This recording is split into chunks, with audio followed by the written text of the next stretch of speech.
Welcome back. Right, ఇక మనతో Bharatiya Janata party నుంచి సీనియర్ నాయకులు ఆంజనేయ రెడ్డి గారు ఉన్నారు, వారితో మాట్లాడదాం. ఆంజనేయ రెడ్డి గారు, గుడ్ ఈవినింగ్ అండి.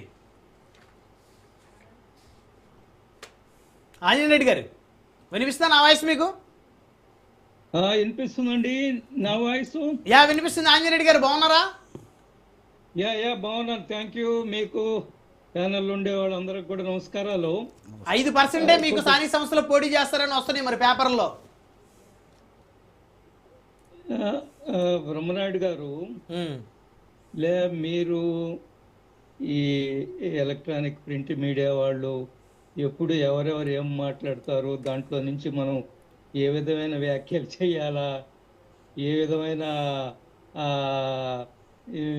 సమస్యలు సృష్టించాలా, అఫ్ కోర్స్ అది మీ పని అనుకోండి, మీడియా వాళ్ళ పని, ఏం చేయాలో మీరు చేస్తుంటారు. నేనేమంటున్నా అంటే కూటమి, ఎన్డీఏ కూటమి నాయకత్వం ఉంది, రాష్ట్ర స్థాయిలో కూర్చుంటారు, నిర్ణయాలు చేస్తారు, తర్వాత జిల్లా స్థాయిలో కూడా కూటమి కమిటీలు ఏర్పడతాయి. వాళ్ళు కూడా ఎక్కడెక్కడ ఎవరి ఏమిటి అనేది ఒక అండర్స్టాండింగ్ తోటి ముందుకెళ్తారు. అందువల్ల పెద్ద సమస్య ఉంటుందని నేను అనుకోవడం లేదు. ఒకటి. రెండోది, ఈ 80-15-5 అనేది ఈ మధ్య అనేక మందికి కొన్ని నామినేటెడ్ పోస్టులు, కార్పొరేషన్ చైర్మన్ పదవులు అవి కూడా ఇవ్వడం జరిగింది. అవన్నీ కూడా ఈ బేస్ మీదనే ఇచ్చారు. 80-15-5 అది అందరూ కూర్చొని అనుకున్న నిర్ణయం ప్రకారమే జరిగింది. దాని ప్రకారమే కార్పొరేషన్ చైర్మన్లు కూడా ఇవ్వడము. ఒక 5% వచ్చిందా బీజేపీకి? ఎస్ వచ్చింది, ఏం అనుమానం లేదు. ఒకటి. రెండవది, నాదెండ్ల భాస్కర్ నాదెండ్ల మనోహర్ గారు చెప్పింది, మనోహర్ గారు చెప్పింది ఒకటి స్పష్టం. బ్రహ్మనాయుడు గారు, గత అసెంబ్లీ ఎన్నికల్లో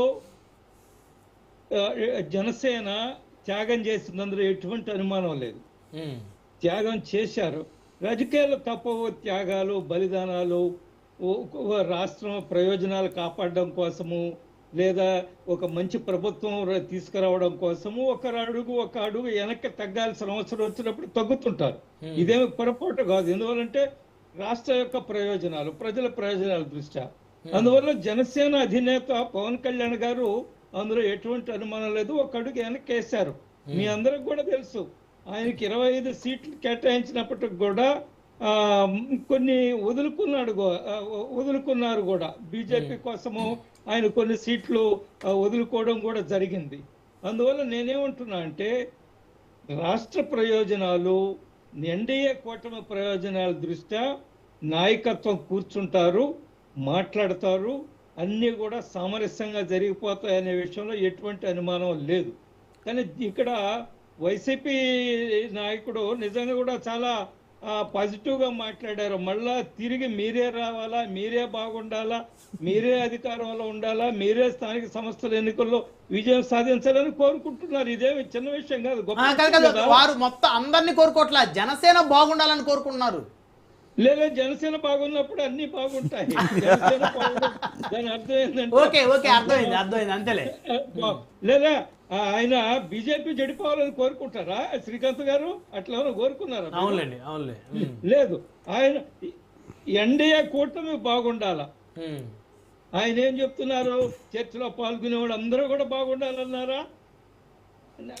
రోజే కలుసుకుంటాం చర్చలో పాల్గొన. మరి చర్చలో బీజేపీ కూడా పాల్గొని ఉంది కదా, బీజేపీ మంచిని కూడా కోరుకుంటున్నారు కదా.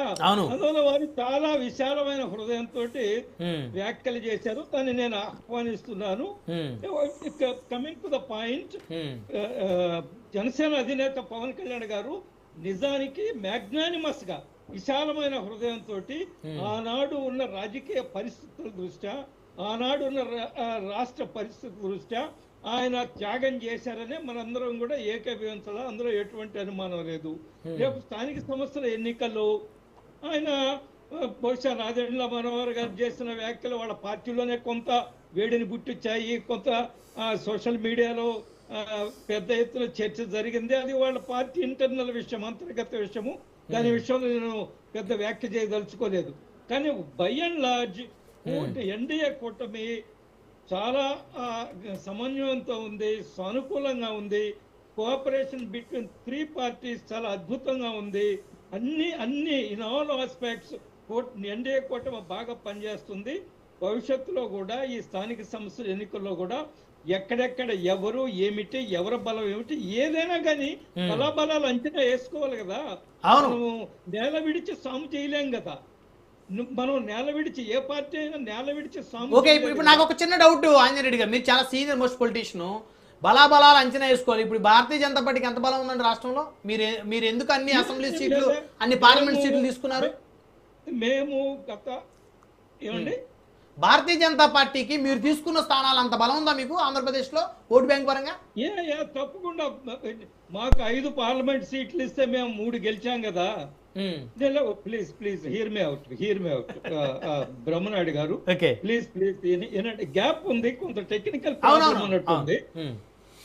మాకు 5 పార్లమెంట్ల సీట్లు ఇస్తే ప్లీజ్ అలో మీ మాకు 5 పార్లమెంట్ సీట్లు ఇస్తే 3 గెలిచామా? దాని అర్థం ఏంటి? 60% స్ట్రైక్ రేట్ ఉంది కదా. 10 అసెంబ్లీ సీట్లు ఇస్తే 8 గెలిచామా? దాని అర్థం ఏంటి? 80% స్ట్రైక్ రేట్ ఉంది కదా. కాబట్టి దీని ప్రకారం మేము బలంగా ఉన్నాము.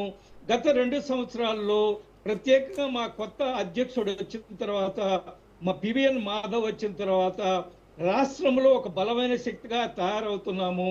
ఆయన కొంత నూతనంగా ఆలోచించి పార్టీని ఏ విధంగా వివిధ వర్గాల్లోకి తీసుకెళ్లాలా, వివిధ వర్గాల్లో పార్టీని ఏ విధంగా బలోపేతం చేయాలా, లేదా వివిధ వర్గాల సమస్యలను ఏ విధంగా ప్రభుత్వ దృష్టికి తీసుకురావాలా, సమస్యల పరిష్కారం ఏ విధంగా చేయాలని ఆయన నిరంతరం పనిచేస్తున్నారు. ఆయనకుండే టీం కూడా నిరంతరం పనిచేస్తుంది. అది ఓబీసీ కానివ్వండి, ఎస్సీ ఎస్టీ మోర్చా కానివ్వండి, యూత్ యువ మోర్చా కానివ్వండి. ఈరోజు ప్రతిరోజు ఏదో ఒక కార్యక్రమంతో ప్రజల్లోకి వెళుతున్నాము, మా బలం పెంచుకున్నాము. దానికి అనుకూలంగానే రాష్ట్ర స్థాయిలో కూడా మా నాయకులు మాట్లాడతారు. ఏది ఏమైనా పట్టు విడుపులు ఉంటాయి కూటమిలో, పట్టువిడుపులు ఉంటాయి కూటమిలో, దాని ప్రకారం ముందుకెళ్తాము.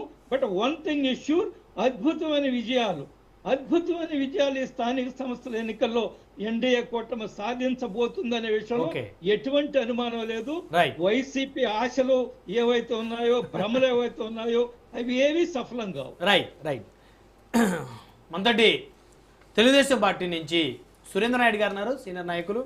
కొత్త మాట్లాడదాం. సురేంద్ర నాయుడు గారు, గుడ్ ఈవినింగ్ అండి. నమస్తే బ్రహ్మనాయుడు గారు. ఎంత ఇస్తున్నారు సార్ పర్సంటేజ్ జనసేనకి, బీజేపీకి స్థానిక సంస్థల్లో? బ్రహ్మనాయుడు గారు, చాలా రోజుల తర్వాత మీకు, అదేవిధంగా ప్యానల్లో ఉన్నటువంటి సోదరులు జనసేన నాయకులు శ్రీనివాసులు గారికి, అదేవిధంగా పెద్దలు బీజేపీ నాయకులు ఆంజనేయ రెడ్డి గారికి, అదేవిధంగా సోదరుడు వైసీపీ నాయకుడు శ్రీకాంత్ గారికి, మీ మిత్రులు రాజ్ న్యూస్ వీక్షిస్తున్న ప్రేక్షకులకు అందరికి కూడా నమస్కారాలు. బ్రహ్మనాయుడు గారు ఇక్కడ ఏదో ఒక పేపర్ రాసిందనో, లేదంటే ఏదో ఒక టీవీలో న్యూస్ వచ్చిందనో,